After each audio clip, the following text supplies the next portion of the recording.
Hi, it's Steve. Today we'd like to show you how to change the door shelf retainer bar on your refrigerator. It's a really easy job. Let me show you how we do it. Now before we install this shelf bar on the refrigerator, we'll peel the plastic coating off of it.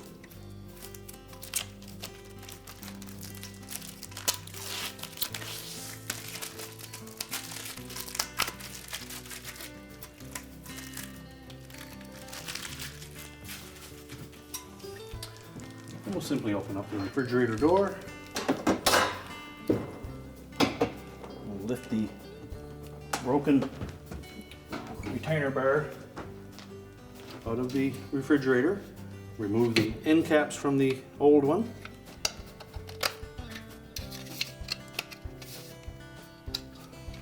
Discard it.